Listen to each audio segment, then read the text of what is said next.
तो आज हमारा सेकंड चैप्टर है क्लास 10th मैथमेटिक्स और इसमें है पॉलिनोमियल। ठीक है, तो पहले हम इसका मतलब समझते हैं पॉलिनोमियल का मतलब क्या होता है। तो इसको अगर हम ब्रेक करें दो वर्ड के अंदर तो पॉली का मतलब होता है मैनी, ठीक है, और दूसरा है नोमियल। नोमियल का मतलब होता है टर्म्स, यानी मैनी टर्म्स का जो एक्सप्रेशन है, मैनी टर्म्स जिसके अंदर जिस एक्सप्रेशन में दो या दो से ज़्यादा टर्म्स होती हैं उसको हम बोलते हैं पॉलिनोमियल। दूसरी तरफ इसको हिंदी में बोलते हैं बहुपद। तो आपने पढ़ा होगा एक वचन बहुवचन, तो ये वही मतलब है, यानी एक से ज़्यादा पद वाला, ठीक है ना, एक से ज़्यादा पद वाला, तो इसको हम बोलते हैं पॉलिनोमियल। तो आज इस वीडियो में पूरी तरह समझ लेंगे कि पॉलिनोमियल होता क्या है। तो पॉलिनोमियल में हमें देखने के लिए और क्या मिलता है हम यहाँ देख लेते हैं। इसका नाम तो हमें समझ में आ गया कि पॉलिनोमियल क्यों है, पॉलिनोमियल से क्या मतलब निकलता है, पॉलिनोमियल में और हमें क्या मिलता है, क्या इसके अंदर इंक्लूड होता है। पहली चीज़ इसके अंदर आपको मिलेगी वेरिएबल्स। वेरिएबल्स का मतलब होता है जो चीज़ वेरी करती रहे, चेंज होती रहे। तो ऐसी चीज़ को रिप्रेजेंट करने के लिए हम कुछ स्मॉल लेटर्स यूज़ करते हैं, जैसे कि x हो गया, y हो गया, z हो गया, ज़्यादातर ये यूज़ होते हैं। हम s भी यूज़ कर सकते हैं, t भी यूज़ कर सकते हैं, और आपकी जो मर्जी हो आप वो यूज़ कर सकते हैं। ठीक है, तो हम इसको वेरिएबल्स को रिप्रेजेंट करने के लिए इन स्मॉल लेटर्स का यूज़ करते हैं।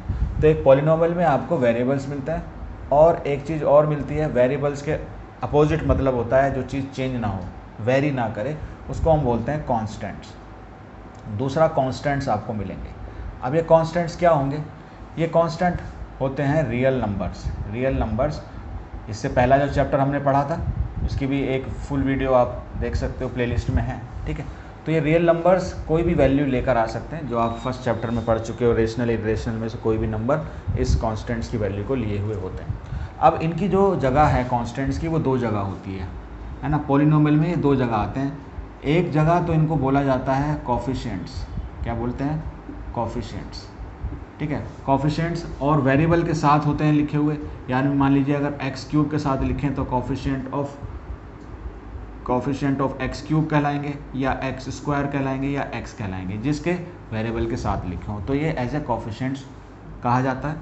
और इन्हीं को कभी कभी हम पॉलिनोमियल में एज ए कांस्टेंट टर्म के नाम से भी जानते हैं, कांस्टेंट टर्म के नाम से भी जाना जाता है। तो ये चीज़ें होती हैं एक पॉलिनोमियल में। अब हमने यहाँ पर अभी स्टार्टिंग में बात की थी कि ये मैनी टर्म्स होती हैं इसके अंदर। अब टर्म्स का कैसे पता चलता है, अगर आप थोड़ा सोचो भाई, कैसे बताओगे कि how many terms are there, how many terms, पता कैसे चलेगा कि कितनी टर्म्स हैं। ठीक है, कैसे पता चलेगा? तो देखिए, ये सिंपल सी बात है। हमारे पास जितने भी ऑपरेशंस होते हैं, मैथमेटिकल ऑपरेशंस में दो ऑपरेशंस होते हैं, प्लस और माइनस। ये हमें बताते हैं कि किसी एक्सप्रेशन में कितनी टर्म्स हैं। जैसे मिसाल के तौर पर मैं आपको एग्जांपल लेता हूँ, मेरे पास एक 3x - 2। ठीक है, तो आप देखेंगे यहाँ पर 3x एक टर्म है और यहाँ पर एक 2 अलग टर्म है। कैसे पता चला? माइनस आ गया। जब माइनस आ जाए या प्लस आ जाए तो मतलब टर्म खत्म हो चुकी है, दूसरी टर्म स्टार्ट हो रही है। ठीक है, तो यहाँ पर हमें टर्म के बारे में पता चल जाएगा कि कितनी टर्म है। ठीक है, यहाँ पर कितनी टर्म है? 2 टर्म्स हैं। एक मैं और एक्सप्रेशन ले लेता हूँ। ठीक है, एक और एक्सप्रेशन ले लेता हूँ। मान लीजिए 5x² माइनस या प्लस ले लेते हैं अब x। अब यहाँ पर भी देखिए प्लस आया, तो प्लस जब आया तो ये टर्म खत्म हो गई, यानी एक टर्म ये हो गई और दूसरी टर्म स्टार्ट हुई, तो यहाँ पर भी 2 टर्म है। तो नंबर ऑफ टर्म्स कितनी हो गई? जैसे यहाँ पर 2 हैं तो यहाँ पर भी 2 टर्म है। ठीक है, तो यहाँ से हमें प्लस और माइनस से टर्म सेपरेट होती हैं, है ना, अलग अलग होती हैं। और दो हमारे ऑपरेशन और भी हैं, उसके बारे में थोड़ा अगर डिस्कस करें। एक है मल्टीप्लिकेशन और दूसरा डिवीज़न। अगर हम ये काम इसके साथ करें, यानी हमारे पास 3x था और हम अगर मल्टीप्लाई कर दें किसके साथ? -2 के साथ, तो क्या होगा? अब मल्टीप्लाई करने के बाद ये टर्म अलग नहीं होंगी, मल्टीप्लाई कर दोगे तो ये एक ही टर्म रह जाएगी, यानी अभी नंबर ऑफ टर्म अभी 1 है, 2 नहीं है।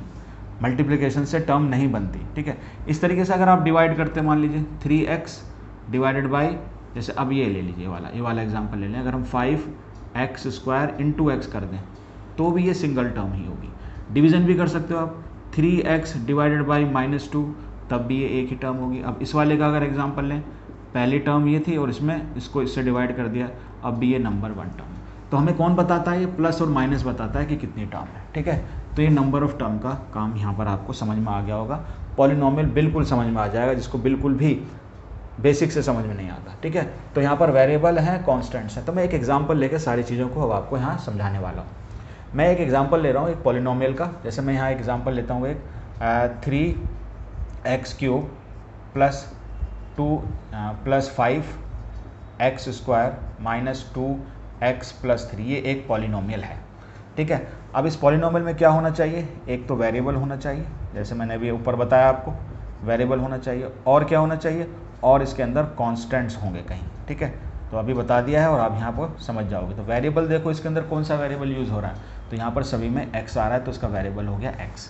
तो अगर वेरिएबल x है तो इसको हम ऐसे लिखते हैं पॉलिनोमियल, है ना। लिखने का तरीका ये होता है पॉलिनोमियल इन x, पॉलिनोमियल इन x बोला जाता है, ठीक है। और इसको ऐसे लिखा जा सकता है px इज इक्वल टू, ठीक है, पॉलिनोमियल, p मतलब पॉलिनोमियल इन x, तो ऐसे लिखते हैं इसको। और ये पूरा एक्सप्रेशन आप इस तरह से रिप्रेजेंट कर सकते हो 3x, तो इसको मैं पॉलिनोमियल इन x और यहाँ लिख देता हूँ, तो इसको ऐसे लिखेंगे px is equal to 3x³ plus 5x² minus 2x plus 3, ठीक है। तो ये तरीका होता है रिप्रेजेंट करने का, जो भी वेरिएबल होगा वो ब्रैकेट में आ जाएगा। अब भाई आई कॉन्स्टेंट्स की, तो कॉन्स्टेंट्स क्या क्या है हमारे, तो कॉन्स्टेंट्स हैं 3, 5, माइनस 2 एंड 3। अब यहाँ पर देखो कोफिशिएंट्स होंगे या कांस्टेंट टर्म होंगी, तो ये भी मैं आपको बता देता हूँ इस एग्जांपल में कि कोफिशिएंट कहाँ होंगे और कांस्टेंट टर्म क्या होगी। तो कोफिशिएंट्स ऑफ किसके कोफिशिएंट होंगे, और दूसरा कांस्टेंट टर्म,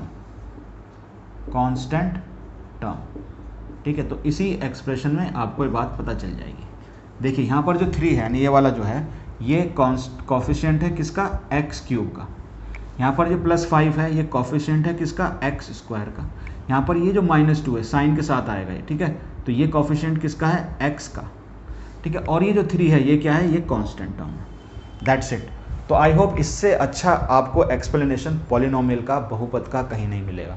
बिल्कुल क्रिस्टल क्लियर हो गया आपका कि पॉलिनोमियल होता क्या है, कोफिशिएंट्स क्या होते हैं, वेरिएबल्स क्या होते हैं, टर्म्स कैसे बनती हैं।